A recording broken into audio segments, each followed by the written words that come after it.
आप सभी पत्रकार साथियों का स्वागत करता हूं। साथियों, लगभग आज से 1 महीना पहले 6 अक्टूबर के दिन आप लोगों को कुछ जानकारियों से मैंने अवगत कराया था, शायद आपको वो याद होगा। 2 अक्टूबर के दिन शाम तक खबर आई थी कि कॉर्डेलिया क्रूज पर रेव पार्टी बस की गई और खबरें तैरने लगी कि एक मेगा स्टार के लड़के को भी डिटेन किया गया है। और उसके बाद सुबह होते होते शाम होते होते 3 तारीख के दिन आर्यन खान समेत 8 लोगों की गिरफ्तारी की खबर आई। और 6 तारीख की प्रेस कॉन्फ्रेंस में हमने कुछ सवाल उठाए थे कि ये जो पूरा मामला है कॉर्डेलिया क्रूज का ड्रग कांड का, ये फर्जी है। और फर्जीवाड़े को एक्सपोज करते हुए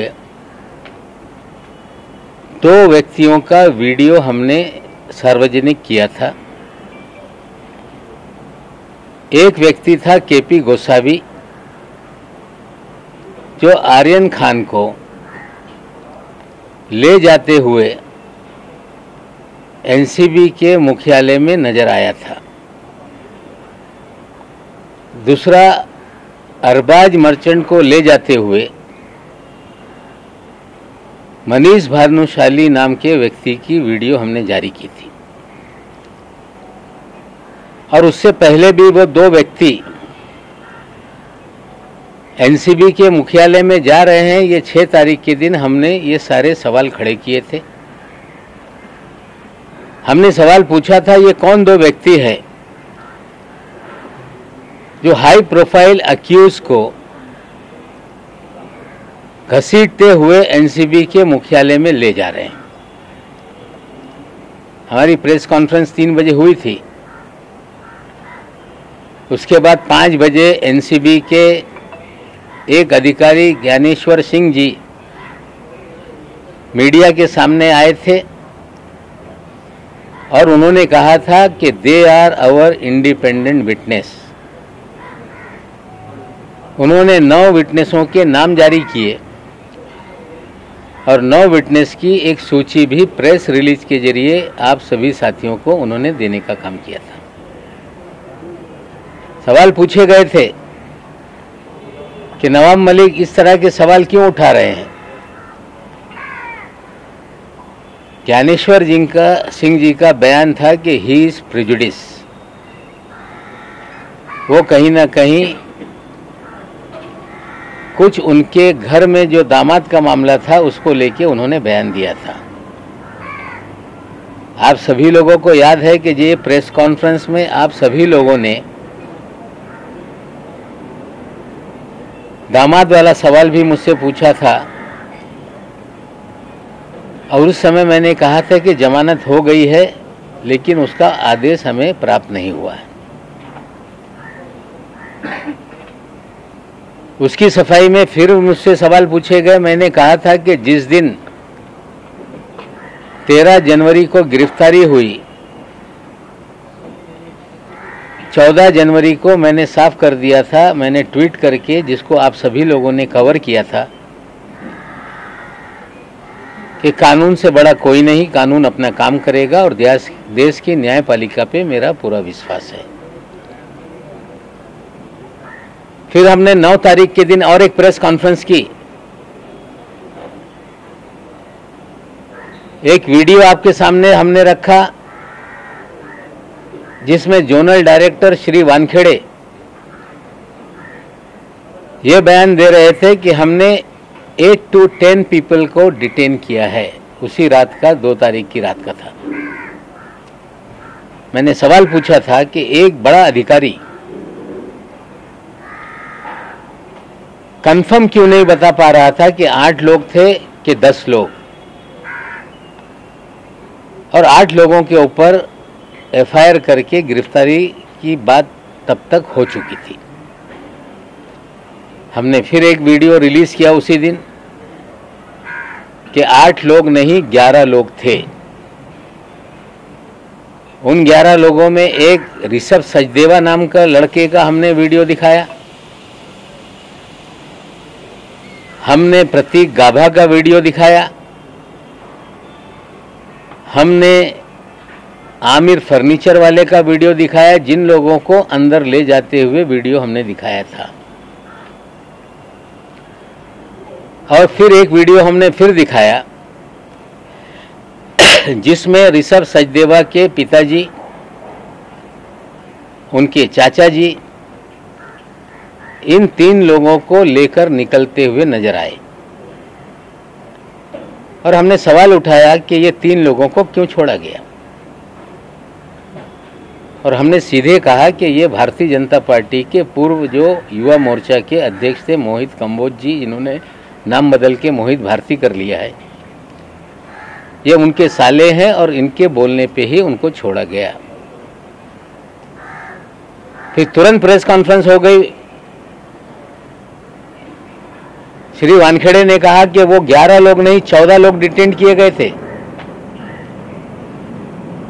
फिर लोगों को गुमराह करने का खेल वानखेड़े ने शुरू किया। हमने पूछा कि वो और कौन 3 लोग थे, नाम बताओ, लेकिन नाम नहीं बताया गया। फिर कह रहा हूं कि वो 3 लोगों के छोड़ने में ही सबसे बड़ा खेल है।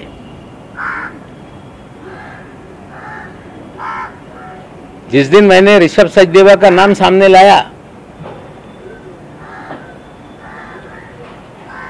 मोहित कंबोज जो 1100 करोड़ रुपए का बैंक फ्रॉड का एक्यूज है,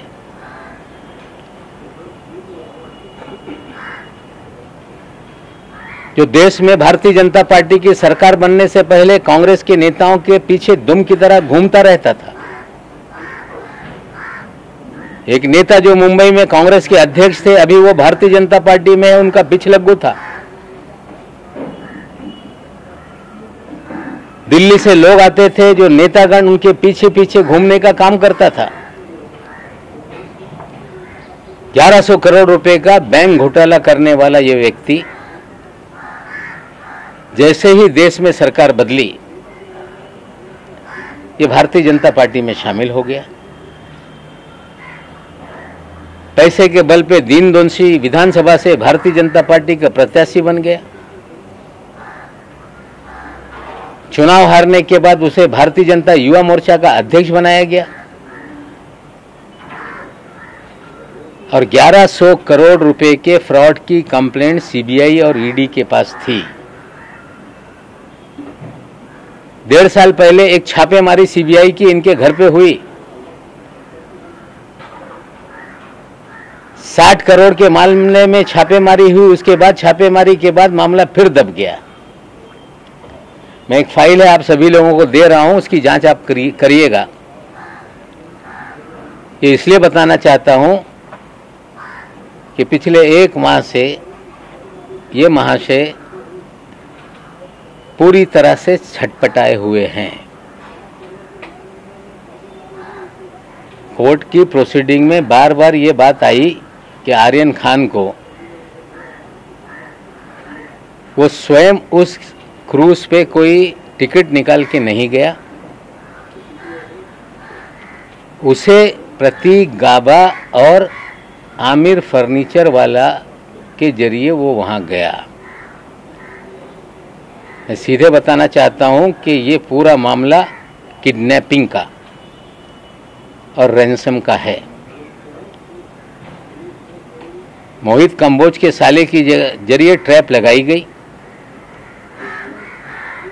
वहां आर्यन खान को पहुंचाया गया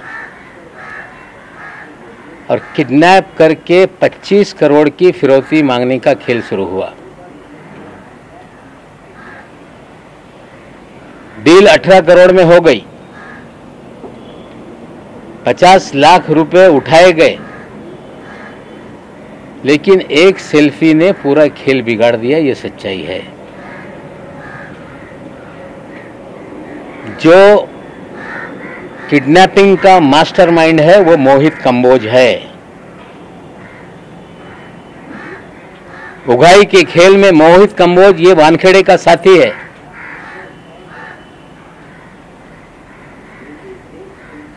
मोहित कंबोज के और वानखेड़े के अच्छे रिश्ते हैं। मोहित कंबोज इस शहर में 12 होटल चलाता है। मोहित कंबोज अपने होटल चलाने के लिए बगल के होटलों पे वानखेड़े के जरिए कुणाल जानी नाम का एक होटेलियर है जो बास्किन नाम का होटल चलाता है। उसके बगल में ओपा नाम का एक होटल कंबोज ने खोला।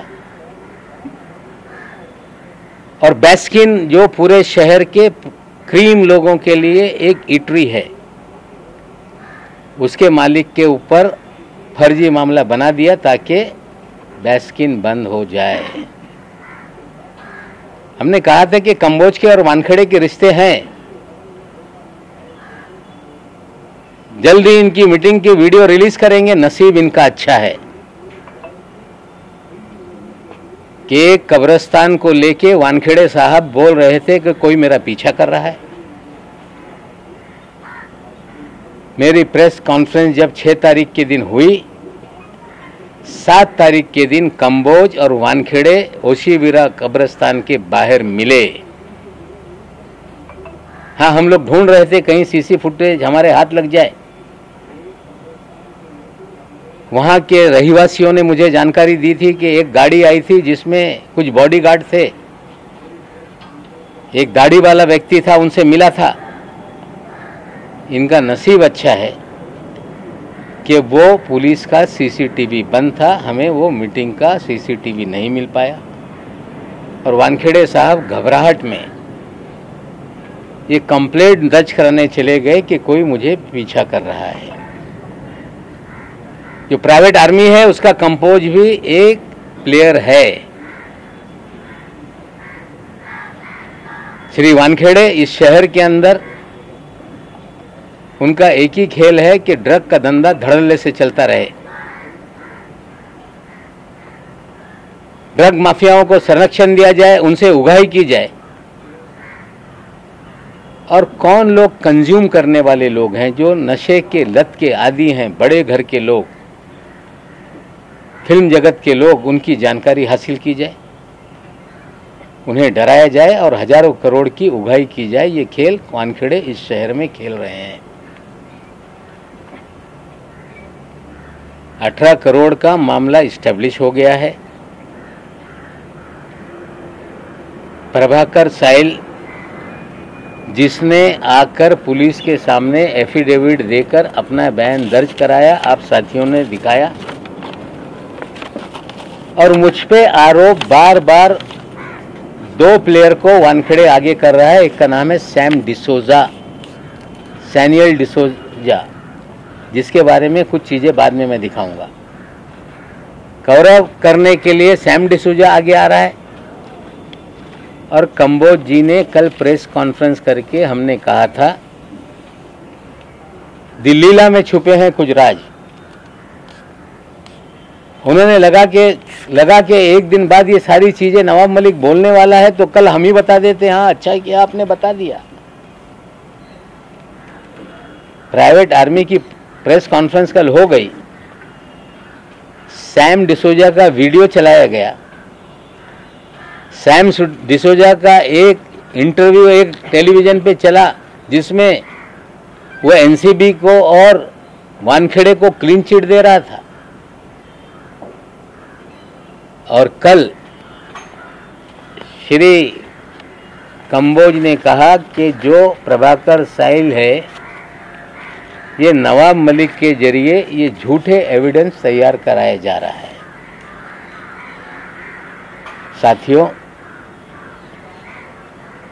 प्रभाकर साइल ने जो बयान दिए आप लोगों ने देखे। वो गवाहों के लिस्ट का एक गवाह है, उसने अपनी कहानी सब चीजें आपको बताई है। मुझ पे आरोप लगाया जा रहा है कि मैंने उसे पढ़ाकर ये सारे बयान दिलवाए। बहुत इसके अंदर एक अच्छी जानकारी मैं आपको देना चाहता हूँ। शायद 24 तारीख के दिन साहिल का वीडियो और कुछ इंटरव्यू मीडिया के सामने आया, जिसमें 25 करोड़ मांगे जाएं, 18 करोड़ की डील हुई, 50 लाख कैसे उठा, किस गाड़ी में, सारी जानकारी उसी ने दी है। और वानखेड़े साहब और उनकी प्राइवेट आर्मी ये कह रही कि नवाब मलिक का प्लांटेड ये खेल है। मैं आप सभी लोगों को जानकारी देना चाहता हूं कि 22 तारीख के दिन मुझे एक रिपब्लिकन पार्टी के गुट के नेता हैं जो पूर्व नगर सेवक रह चुके हैं, जिनका नाम है मनोज संसारे। उनका हमारे पीए के टेलीफोन पे फोन आया कि संसारे साहब आपसे बात करना चाहते हैं। मैंने उनसे बात की। उन्होंने कहा कि केपी गोसावी और उनका साथी सरेंडर होना चाहता है। मैंने कहा कि कब होंगे सरेंडर? उन्होंने कहा कि आज शाम तक, रात तक वो आएंगे और मैं आपके पास लेके आता हूं। ये जानकारी मिलने के बाद मैं माननीय मुख्यमंत्री के पास उसी दिन जाने वाला था। मुख्यमंत्री जी को ये जानकारी मैंने दी कि मुझे फोन आया था मनोज संसारे जी का, और संसारे साहब ने कहा कि केपी गोसावी और उनका साथी सरेंडर होना चाहता है। हमें लग रहा था कि केपी गोसावी और मनीष भानुशाली ये सरेंडर होना चाहते हैं, क्योंकि ये दो चेहरे हमने एक्सपोज किए थे। मुख्यमंत्री जी ने कहा कि मैं जा रहा हूं मीटिंग में, मैं डीजीपी पांडे साहब को बोलता हूं कि आपसे बात कर लें। मुख्यमंत्री निवास पे पांडे साहब आए। मैंने उन्हें ये सारी जानकारी दी और पांडे साहब ने कहा कि पूना में वो फरार है, पालघर में वो फरार है, तो पालघर की टीम बुला देते हैं और रात में आएगा तो उनको हम अरेस्ट कर लेंगे।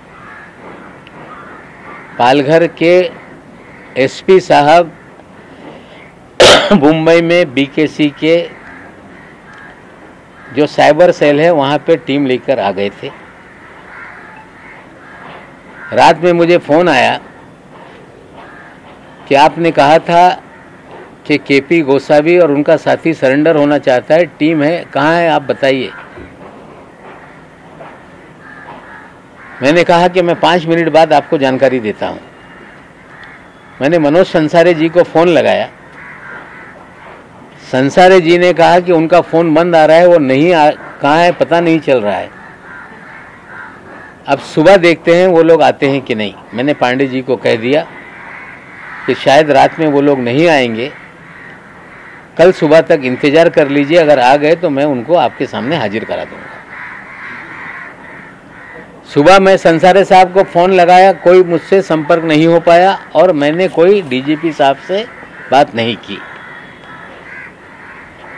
लेकिन उसी दिन 23 तारीख के दिन दोपहर में 12 बजे इसी मेरे कार्यालय में मनोज संसारे साहब 3 लोगों के साथ आ गए। आकर बैठे। मैंने पूछा कि कहाँ है केपी गोसावी? उन्होंने कहा कि यही तो केपी गोसावी का साथी है। मैंने बोला ये महेश भानुशाली तो नहीं? बोले ये केपी गोसावी का साथी है। सुनो ये क्या बोलना चाहता है।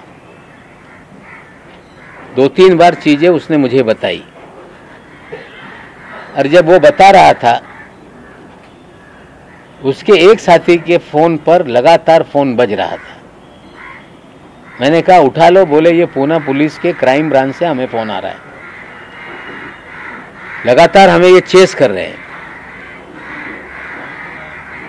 मैंने बोला क्यों चेस कर रहे हैं? बोले हम जब शोलापुर से निकले हमें पूना में रात में डिटेन किया गया क्राइम ब्रांच के जरिए और हमें सारी स्टेटमेंट हमारी रिकॉर्ड की गई और जो प्रभाकर का चिप था वो फोन बंद कराया गया और हमें छोड़ा गया कि आप जहां जा रहे हो जाओ। मैंने कहा कि फोन उठाओ। फोन उठाने के बाद मैंने पूछा क्यों चेस कर रहे हो? बोले इनकी जान को शायद खतरा है, ये बोल रहे थे। ये मनोज संसारे तक या आप तक पहुंचे कि नहीं, हम इतना ही इनको मॉनिटर कर रहे थे। और उसके बाद प्रभाकर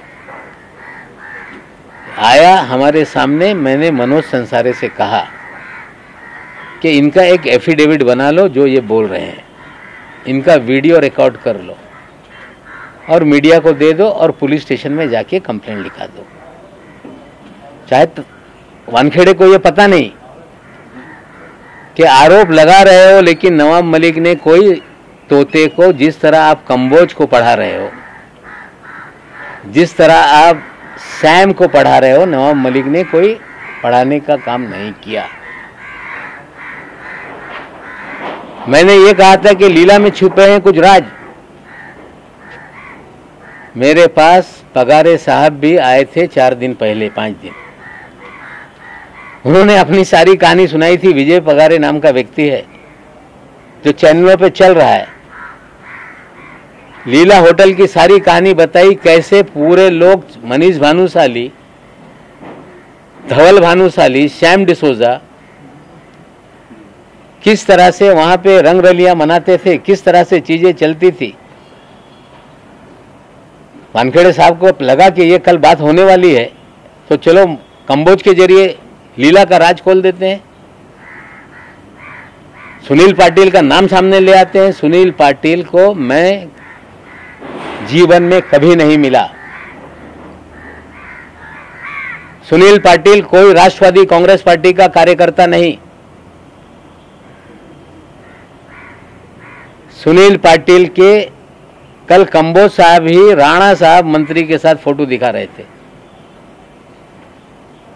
सुनील पाटिल के अमित शाह जी के साथ कई वीडियो घूम रहे हैं। सुनील पाटिल के मुख्यमंत्री गुजरात के, उनके शपथ ग्रहण समारोह के फोटो घूम रहे। मनीष भानुशाली के प्रधानमंत्री से लेके सभी लोगों के साथ फोटो हैं। मनीष भानुशाली जब माधवराव सिंधिया के लड़के जब पार्टी ज्वाइन कर रहे थे, तो बीजेपी के मुख्यालय में इंटरव्यू देते हुए नजर आ रहे हैं। हम तस्वीरों पे आरोप नहीं लगा रहे हैं। किस दल का व्यक्ति है हम ये नहीं कहना चाहते, लेकिन सुनील पाटिल भी फ्रॉड है। सुनील पाटिल भी वानखेड़े की प्राइवेट आर्मी का ये प्लेयर है। और मैं आपको और जानकारी दे दूं कि 6 तारीख को जिस दिन मैंने प्रेस कॉन्फ्रेंस की, उस दिन सुनील पाटिल का मुझे फोन आया था प्रेस कॉन्फ्रेंस के 2 घंटे बाद कि साहब मैं धुलियाऊन बोलतो, मैं धुलिया से बोल रहा हूं, मैं आपको जो आपने प्रेस कॉन्फ्रेंस ली है उसके बारे में अधिक जानकारी देना चाहता हूं। मैंने कहा आइए मुंबई में मुलाकात करिए। फिर दूसरी प्रेस कॉन्फ्रेंस के दिन भी उसका फोन आया। और जब विजय पगारे नाना मेरे पास आए, उसके बाद भी वो नहीं आया। विजय पगारे के साथ एक भंगाले नाम का उनका साथी था, उसके फोन से उन्होंने सुनील पाटिल से बात की। बोले आप आ जाओ, आप डरो मत, पुलिस के सामने मलिक साहब आपको हाजिर करा देंगे। और मुझे नंबर दिया कि साहब हम लोग नहीं, आप डायरेक्ट बात कर लेना। मैंने डायल किया तो वही नंबर था, सुनील पाटिल धुलिया। मैंने उससे कहा कि आप आओ, पुलिस के सामने खड़े रहो, सच्चाई बोलो। उसने कहा कि उसने बोला कि मैं गुजरात में हूं, मुझे रुका के रखा है और मैं किसी भी तरह से आऊंगा। कल आने वाला था, अभी तक आया नहीं। मैंने लीला नाम लिया है, दी ललित होटल है वो। और आपको जानकारी दे दूं कि सैम डिसोजा कौन है, इसकी भी थोड़ी सी जानकारी आप ले लें। आज मैंने ट्विटर पे बताया कि ये सैम डिसोजा नहीं, ये सैनियल डिसोजा है, सैनविल डिसोजा। एक केस हुआ था, वीड बेकरी केस, जिसमें सचिन टोपे नाम के एक मियां बीबी को गिरफ्तार किया गया। उसमें 5 एक्यूज हैं, जिसमें 4 गिरफ्तारी हो गई। 5वां एक्यूज है सैम डिसोजा। सैम डिसोजा के गूगल पे से सचिन टोपे की बीवी को पेमेंट हुए सारे लिंक हैं। 23 जून के दिन सैम डिसूजा को एक नोटिस दी जाती है कि आप आके कार्यालय में एनसीबी में मिलो। उसके बाद एक हमने टेलीफोनिक कन्वर्सेशन भी आपको दिखाया है, जो ट्विटर पे हमने डाला है। ये दोनों चीजें जरा दिखा दो। सैम डिसूजा कौन है, पहला फोटो उसका, यह है सैम डिसूजा, असली नाम है सैमुअल डिसूजा। जो नोटिस है उसकी भी कॉपी दिखा दो। 23 जून के दिन नोटिस दिया गया कि आप एनसीबी के ऑफिस में आइए, सम्मन। 23 जून से लेके आज तक सैम डिसूजा की गिरफ्तारी क्यों नहीं है? क्योंकि सैम डिसूजा की एक कन्वर्जेशन है श्री वीवी सिंह जो अफसर हैं, वो भी जरा सुन लीजिए, वो बात कर रहा है।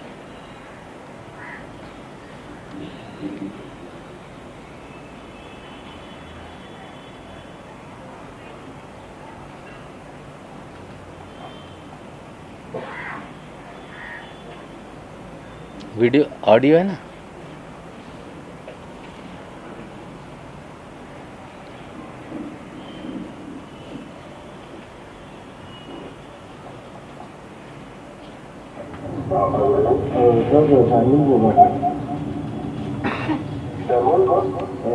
सर आप वो नोटिस दिए थे ना घर पे?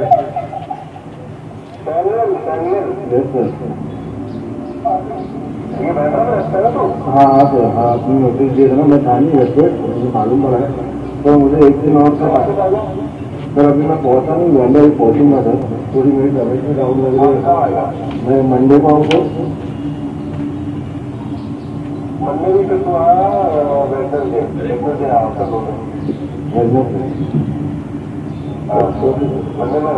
ओके सर, नो प्रॉब्लम, मैंने क्या आ जाएगा। हाँ सर, हाँ सर, ये जो तेरा फोन है ना, ये फोन लेके आना। यस सर, ले जाऊँगा सर। मेरे को हरकत नहीं की थी क्योंकि मेरे पास एमआई नंबर है तेरा, लाइसेंस का चेंज करना ना कुछ करना। हाँ सर, मैं नहीं करूँगा। यस सर, मैं ऐसा कुछ काम करूँगा नहीं सर।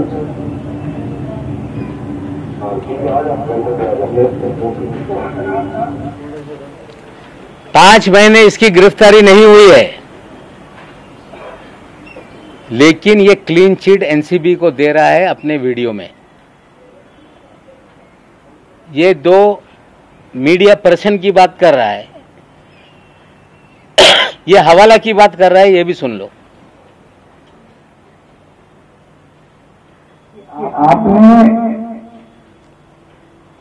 एनसीबी के साथ इससे पहले काम किया था? काम मैंने एनसीबी का डायरेक्ट काम नहीं किया है, बट मैंने एक मीडिया चैनल है उनके थ्रू काम किया, उनके थ्रू न्यूज का काम किया। मतलब मेरे को कोई हवाला वाला सुना दो। 38 लाख मेरे को सुनील पाटिल का फोन आया, बोले वो पैसा जाके ले लो आर कांति, हाँ आर कांति से ले लो, बिकॉज आई डोंट मैं आर कांति हवाला दो, आर कांति हवाला दो। ये जो 2 मीडिया के लोगों के साथ ये काम करता है, एक है आरकेबी राजीव बजाज और दूसरा उनका साथी है जिसका नाम है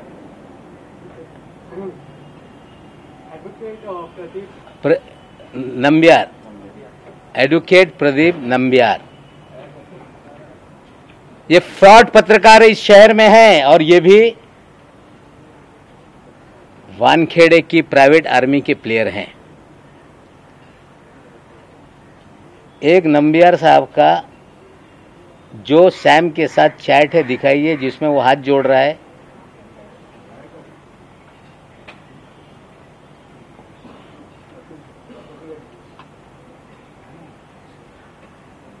ये नहीं, नेक्स्ट। ये एक चैट है जिसमें वो हाथ जोड़ रहा है, बातें कर रहा है, और दूसरा भी एक मैं आपको दिखाऊंगा जो चैट है नंबियार का और एनसीबी के ऑफिसर के साथ कि यू आर हैरेसिंग समबडी, और ये सारी डील उसी दिन हो गई।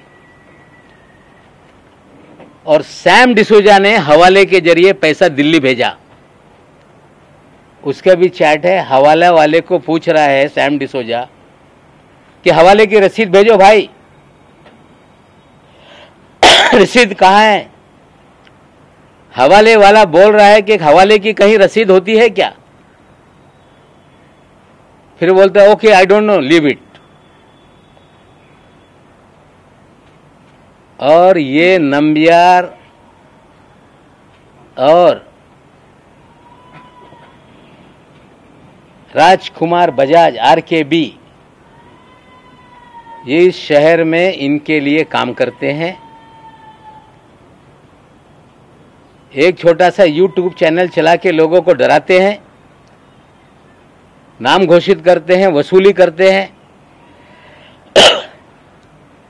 जो पैसा ना दे उसको NCB से रेड करा देंगे, नहीं तो पूरा शहर में जो ड्रग का नेक्सस है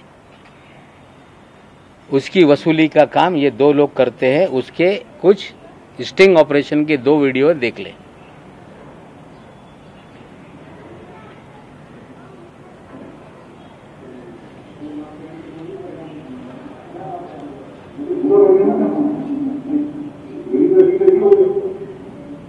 बजाज साहब हैं नंबियार के ऑफिस में।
आपकी बात मुझे बहुत पसंद आई और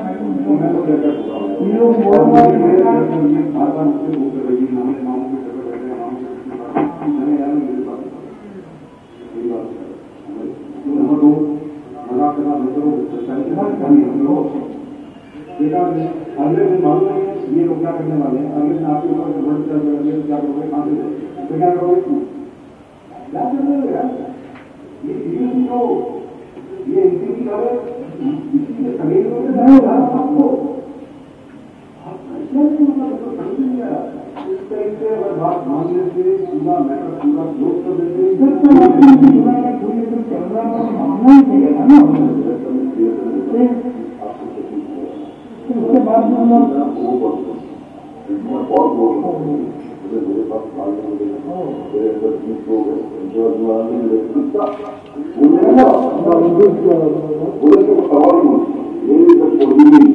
मेरे को पूछने का सवाल नहीं होता है, मेरी बात मालूम मिलेगा, मेरे अंदर 20 लोग जो काम करते हैं उनकी बात मालूम मिलेगा,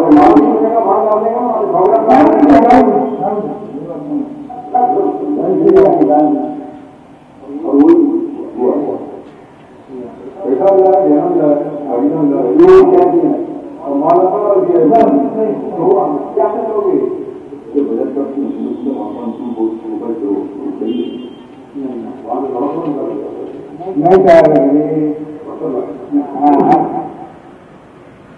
दोनों हो गया।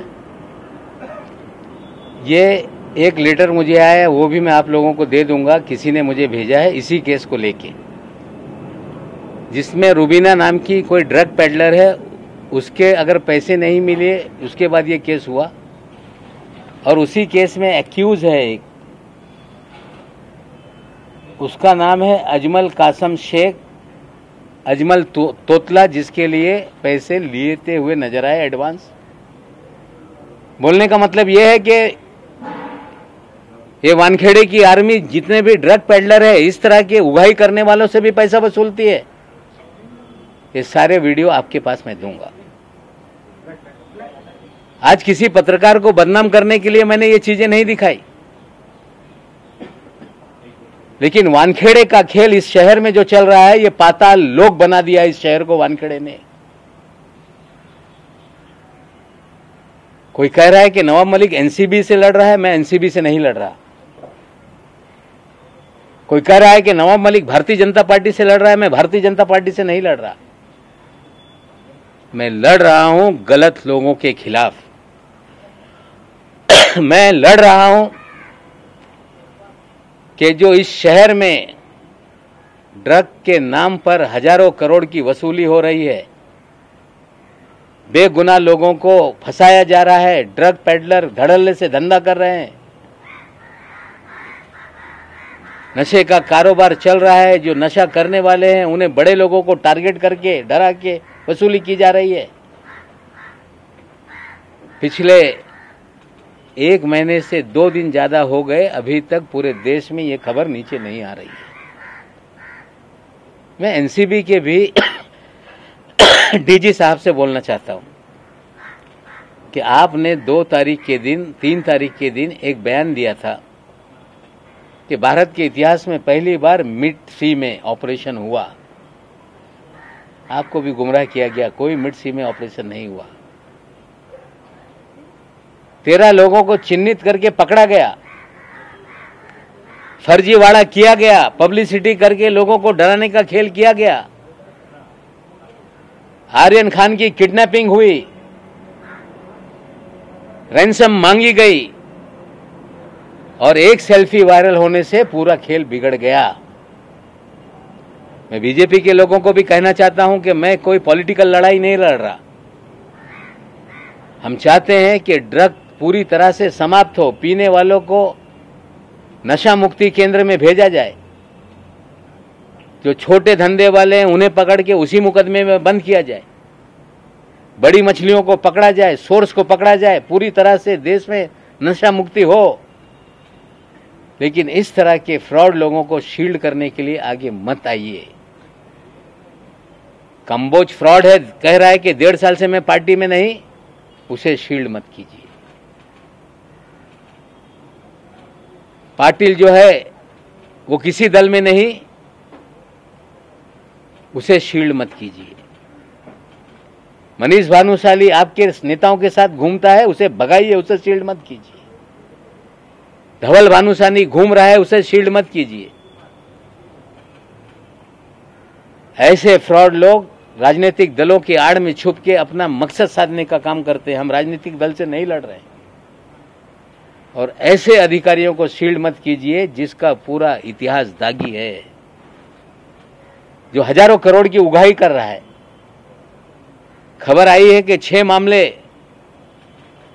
से वानखेड़े को अलग किया गया और उसमें यह खबर आई कि उसमें आर्यन खान और समीर खान का भी केस है। मैं अधिकारियों से पूछना चाहता हूं कि जिस केस में चार्जशीट फाइल हो गई, वो केस की जांच संजय सिंह क्या करने वाले हैं?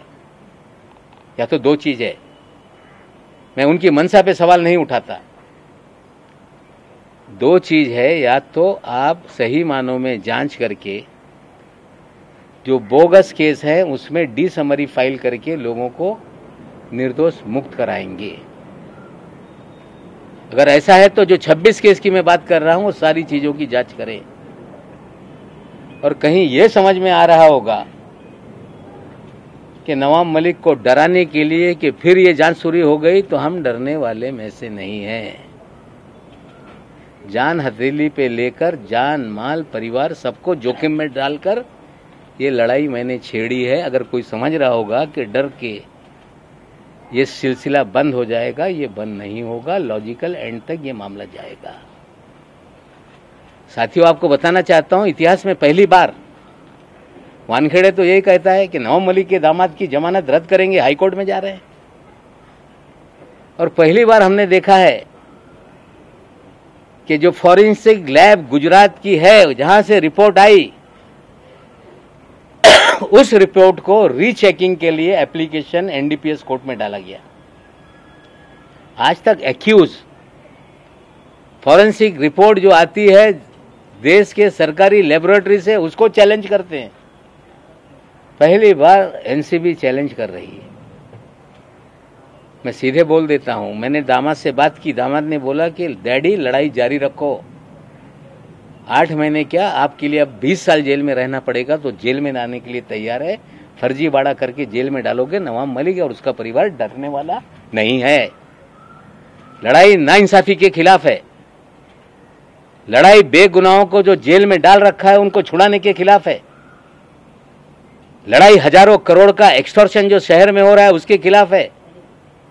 मैं बीजेपी से भी हाथ जोड़ के विनती करता हूं कि फ्रॉडों को शील्ड करने का काम ना करो। और एनसीबी के भी अधिकारियों को कहता हूं कि गंदी मछली निकाल कर फेंक दो। ये चंडाल चौकड़ी मुंबई के जोनल ऑफिस में है। समीर वानखेड़े, वीवी सिंह, आशीष रंजन और एक वानखेड़े का ड्राइवर है माने। ये चंडाल चौकड़ी ने ही पूरा डिपार्टमेंट का नाम खराब किया है। और आप नहीं करेंगे तो 2 एसआईटी फॉर्म हो गई है, एक राज्य सरकार की, एक केंद्र सरकार की। हमारी मांग है 26 मामलों की जांच करो, निर्दोषों को छोड़ो, समीर वानखेड़े की जांच करो। अगर आपकी एसआईटी नहीं करेगी तो किडनैपिंग और रैंसम का मामला तो इस्टेब्लिश हो गया है। धीरे धीरे लोग सामने आ रहे हैं, जांच है। मैं नहीं कहता किसी को नाजायज फंसा दो, लेकिन किडनैपिंग और रैंसम के मामले में जो भी गुनहगार हैं, चाहे गोसावी होगा, चाहे भानुशाली होगा, चाहे सुनील पाटिल होगा, चाहे धवल भानुशाली होगा, चाहे प्रभाकर सहल होगा, चाहे वानखेड़े होगा, वीवी सिंह होगा, निश्चित रूप से सत्य सामने आएगा, सत्य की जीत होगी। और जब तक ये लॉजिकल एंड तक विषय नहीं जाता, मैं रुकने वाला नहीं हूं। डराने का प्रयास ना करें, धमकाने का प्रयास ना करें। सच्चाई की लड़ाई है, सच्चाई की लड़ाई को हम आगे बढ़ा रहे हैं और लोगों को डराया जा रहा है कि आपने पैसा दिया, आप भी इसमें आरोपी बन जाएंगे। विक्टिम कभी आरोपी नहीं होता। किसी को डरा के पैसा लिया जाए तो डर के लोग पैसा देते हैं। शाहरुख खान को डराया जा रहा है कि तुमको आरोपी बना देंगे, पैसा तुमने दिया है। They are victims. जो सारे विक्टिम हैं उनको बोलता हूं खुलकर सामने आओ, डरो मत। जो लड़ाई में आगे बढ़ा रहा हूं उसके अंदर मेरा साथ दो। और मुझे पूरा विश्वास है ये लड़ाई आगे तक जाएगी। और जिस तरह से देश के मीडिया ने इस लड़ाई को आगे बढ़ाया है, आशा करता हूं कि अंतिम लड़ाई के अंत तक ये मामला आपके सहयोग से आगे चलेगा। धन्यवाद। वो चंडाल चौकड़ी कौन सी है, एक बार उसका नाम बता दीजिए और क्या इन्वॉल्वमेंट है पूरे को? 4 लोग हैं चंडाल चौकड़ी, जिनकी प्राइवेट आर्मी है। जोनल ऑफिस में समीर वानखेड़े, वीवी सिंह, आशीष रंजन और माने नाम का एक ड्राइवर है। पिछले प्रेस कॉन्फ्रेंस में एक मेरे से गलती हो गई, मैं उसको सुधारना चाहता हूं। मेरे दामाद से वीवी सिंह ने रेंज रोवर नहीं मांगी थी, आशीष रंजन ने मांगी थी कि I want to purchase Range Rover. Ashish आशीष रंजन ने कहा था। सर, आपने शाहरुख खान को डराने की बात की, शाहरुख खान को कौन डरा रहा है, किस तरह से डरा रहा है? नहीं, उन्हें देखिए, पहले दिन से शाहरुख खान को डराया जा रहा था कि नवाब मलिक अगर बोलना बंद नहीं करेगा तो तुम्हारा लड़का लंबा जाएगा। अभी पूजा ददलानी का मामला इसमें आ गया। शायद उन्हें डराया जा रहा है कि 50 लाख आपने दिया, आप भी एक्यूज बन जाएंगे। यू आर विक्टिम, डोंट, डरो मत। देश में किसी के बच्चे को किडनैप कर ले, कोई रैंसम मांगे, डर के कोई पैसा दे दे, तो वो गुनहगार नहीं है, वो विक्टिम है। खुलकर सामने आओ, सच्चाई बोलो और इन सारे लोगों को दंडित करने के लिए हम लोगों की मदद करो। आपको लग रहा है शाहरुख खान खुद सामने आएंगे उनके साथ? मुझे पता नहीं कौन किसे डरा रहा है, पर्दे के पीछे क्या क्या हो रहा है।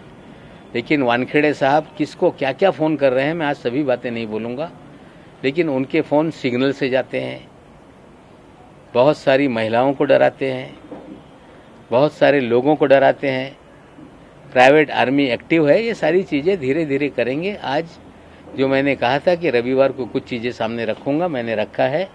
और एक फ़ाइल 1100 करोड़ रुपए के फ्रॉड की जो फाइल है वो भी आपको देख रहा हूँ, जांचिए।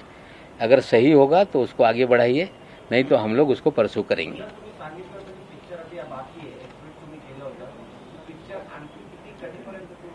हे बघा, हे मेरा नाम जोकर 2 इंटरव्हलची पिक्चर नाही आहे, संगम 2 इंटरव्हलची पिक्चर नाही आहे। पिक्चर जोपर्यंत याच्यातला विलन तुरुंगात जात नाही तोपर्यंत हे पिक्चर संपणार नाही। ललितचा उल्लेख केला होता की ललितमध्ये खूप काही राज लपलेले आहे म्हणून तुम्ही सांगताना अगदी शॉर्टकट झालं। ललितमध्ये काय राज आहे? ललितमध्ये 7 महिने रूम बुक होते सुनील पाटील यांच्या नावाने। तिकडे हे सगळी प्रायव्हेट आर्मी जात होती। तिकडे बरेचसे काही घाणेरड हा विषय आहे, ते मी त्याच्यात पडत नाही। म्हणजे त्या प्रायव्हेट आर्मी तिथून ऑपरेट करत होती, हे मी आज बोलणार आहे। त्यासाठी वानखेडे साहेबांचे प्रवक्त्यांनी कालच तो सांगितलेला आहे की तिथे शबाब होता, कबाब होता आणि तिथे नवाब न होता, तुमचीच लोक होती। माझा कधी त्यांच्याशी घेणं देणं नाही। देखिए, ललित होटल में जो मुझे जानकारी विजय पगारे साहब ने आके दी कि 7 महीने हम लोग होटल में वहाँ बुक करके थे। वहाँ पे विलास भानुशाली, मनीष भानुशाली, धवल भानुशाली, श्याम डिसोजा और बहुत सारे लोग आते थे। वहाँ पे लड़कियाँ भी आती थी, वहाँ ड्रग भी पिया जाता था, वहाँ पैसे भी आते जाते थे। ये सारी जानकारी मुझे विजय पगारे साहब ने दी थी, जो मैं बताने वाला था। लेकिन कल हड़बड़ाहट में वानखेड़े साहब के प्रवक्ता ने चीज़ें दे दी। उन्होंने कुछ व्हाट्सएप के स्क्रीनशॉट दिए जो सैम डिसोजा और सुनील पाटिल के बीच के थे। हमें लगता है चोर अपने जाल में खुद फंस रहा है। ये सारा खेल डिसोजा, कंबोज, ये सारे उगाही के किडनैपिंग के पार्टनर हैं। आज न कल उन तक सिकंजा पहुंचेगा। कल ये कहा गया समीर वानखेड़े को 6 केसेस से हटा दिया गया है, नई तरह से जांच होगी, एसआईटी गठित की गई है। आपको लगता है कि अब साफ सुथरी जांच होगी या आपको लग रहा है? मैंने अच्छी होनी चाहिए, साफ सुथरी हो, सब पे हम शंका नहीं खड़ा करते। हम 26 मामलों की जांच चाहते हैं, लेकिन एक सवाल मेरे मन में है, जिसकी चार्जशीट पूरी फाइल हो गई उसकी क्या जांच होने वाली है? अगर साफ सुथरी जांच होगी तो क्या डी समरी सारे केसेस को करेंगे, या स्पेसिफिक आर्यन खान और समीर खान का मामला एसआईटी को दे दिया गया तो 2 उसमें से वो होता है, मतलब निकलते हैं। एक तो साफ सुथरी जांच करके लोगों को क्लीन चिट देंगे, या समीर खान का भी नाम उसमें छोड़ दो ताकि नवाब मलिक डर जाएगा। अगर उनको डराने का कोई खेल है तो नवाब मलिक डरेगा नहीं, ये लोग समझ लें। सुनील पाटील तुमचे सगळे आरोप हास्यास्पद आहेत। समीर वानखेडेंनी आता प्रतिक्रिया दिलेली आहे की तुमचे सगळे आरोप जे केलेले आहेत ते सगळे हास्यास्पद आहेत। आता इतके मी सगळं सांगतो, सत्यमेव जे ते आता सांगत नाही। त्यांना हसवा येत असेल पण पुढे ते रडणारच आहे। हो, आणखीन एक आहे क्रूजच्या बाबतीत। या क्रूजमध्ये जे केस बनवण्यात आली त्याच्यात क्रेव, ते वीडियो दाखवा। एक पेपर रोल को भी उसमें सीज किया गया है केस के अंदर, पेपर रोल। नमस्क्रे, ये नमस्क्रे फैशन टीवी का स्पॉन्सर का ब्रांड है। ये पेपर रोल में ड्रग पिया जाता है, इस तरह से कहा जाता है। अगर ये केस में ये सैंपल, ये स्टॉक सीज किया गया तो इसके मालिक को क्यों नहीं पकड़ा गया? इसके मालिक का नाम है काशिफ खान, असली नाम है कासिफ मलिक खान। देश के कई पुलिस थानों में इस पे मुकदमे दर्ज हैं। ये दिल्ली कोर्ट से भगोड़ा घोषित है कासिफ खान। ये समीर वानखेड़े का साथी है, गोवा में बड़ी संपत्ति बना रहा है, अपने आप को फैशन टीवी का इंडिया हेड कहता है। उस दिन ये पार्टी में नाच रहा था। सवाल ये है कि इसे गिरफ्तार क्यों नहीं किया गया। और ये व्यक्ति हमारे मुंबई के पालक मंत्री असलम शेख को भी बहुत फोर्स कर रहा था कि पार्टी में आओ। ये व्यक्ति बड़े बड़े नेता जो हमारे मंत्रिमंडल में हैं उनके बच्चों को प्लान करके वहां ले जाना चाह रहा था। क्यों इसे छोड़ दिया? ये असलम शेख को वहां क्यों ले जाना चाहता था? ये कई मंत्रियों के बच्चों को क्यों ट्रैप कर रहा था? क्या एक बड़ी कॉन्स्पिरेसी करके ड्रग का खेल सरकार चलवा रही है, बदनामी करने का षड्यंत्र था क्या? ये भी एक सवाल है। काशिफ खान की गिरफ्तारी क्यों नहीं, वानखेड़े के साथी को क्यों नहीं पकड़ा जा रहा है? और मैं जिम्मेदारी से कहता हूं, असलम शेख भी बयान दे देंगे कि उन्हें बहुत कोशिश की जा रही थी कि आप क्रूज पे चलो, लेकिन वो नहीं गए। शायद ये बड़ी एक कॉन्स्पिरेसी थी। धीरे धीरे मुंबई की एसआईटी भी इसकी जांच करे, हम मांग करेंगे। सर, राज्य सरकार और केंद्र सरकार के आरोप प्रत्यारोप में ऐसा कोई सरकार का नहीं, कोई हम किसी नेता पे आरोप नहीं लगा रहे। इसमें ऐसे अधिकारियों को जरा सुनिए, हम किसी नेता पे आरोप नहीं लगा रहे। हम राज्य सरकार केंद्र सरकार की लड़ाई नहीं है। ये एक चंडाल चौकड़ी जो एनसीबी में बैठी है उसको एक्सपोज कर रहे हैं।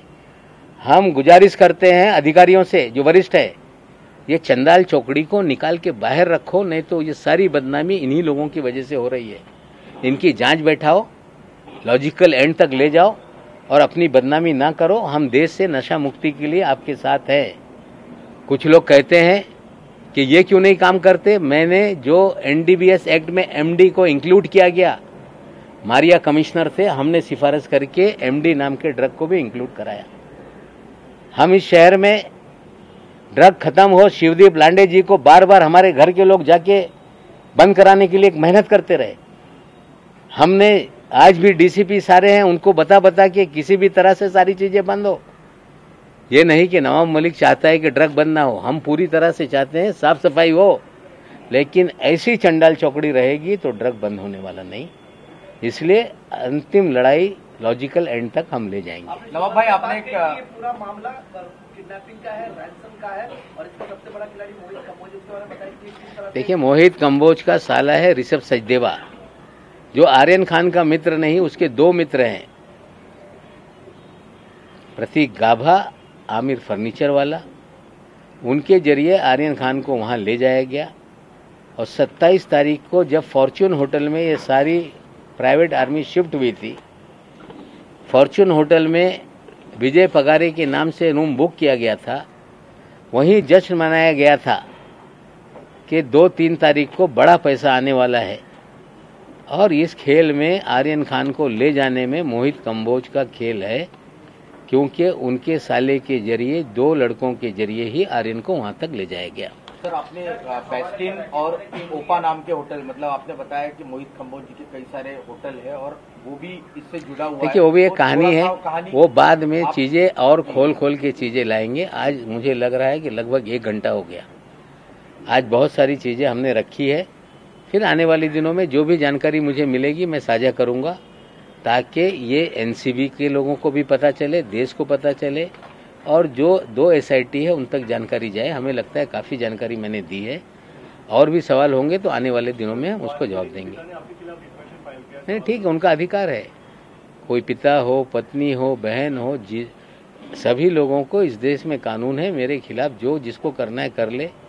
कुछ लोग तो गए थे कि नवाब मलिक के बोलने पे रोक लगा दो। वानखेड़े के जब एसआईटी बनाई गई तो बोलने लगे, मैंने कोर्ट में कहा था, इसलिए ये जांच होने गई, कोर्ट में गए थे कि मुझे ये जो इंक्वायरी है ये सीबीआई और एनआईए को दी जाए। मुंबई पुलिस ने कहा कि इनकी गिरफ्तारी के पहले 72 घंटे इनको बताया जाएगा। हमें लगता है बहुत ज्यादा झूठ बोल के, कितना भी झूठ बोलेंगे, सच ही जीतेगा और सच्चाई की ही जीत होगी। सर, तुम्ही आता सांगितलं की असलम शेख यांच्यावर फोर्स केला गेला मार्गदर्शन देण्यासाठी आणि त्याप्रमाणे तुम्ही मंत्र्यांचाही काही उल्लेख केला। असे कोण मंत्री आहेत त्यांच्यामुळे? असलम शेख स्वतः सांगतील, त्यांना विचारा। त्यांना परसू करत होते की नाही की आम्हाला तिकडे या म्हणजे तो गेले नाही. जर ते गेले असते, आणखीन काही पोरांना ट्रॅप करत होते, ते गेले असते, तर उडता पंजाब नंतर उडता महाराष्ट्र करण्याचा गेम होता. हे सत्य आहे. म्हणणं आहे की इतक्या मोठ्या प्रकरणामध्ये आपण पडू नये. मग त्यांना वाचवू नये. जे सत्य आहे त्यांना शिक्षा द्या. मोठ्या प्रकरणे पडू नये म्हणजे जे सत्य आहे लोकांच्या समोर आणणं एक नागरिक या नात्याने माझी जबाबदारी आहे.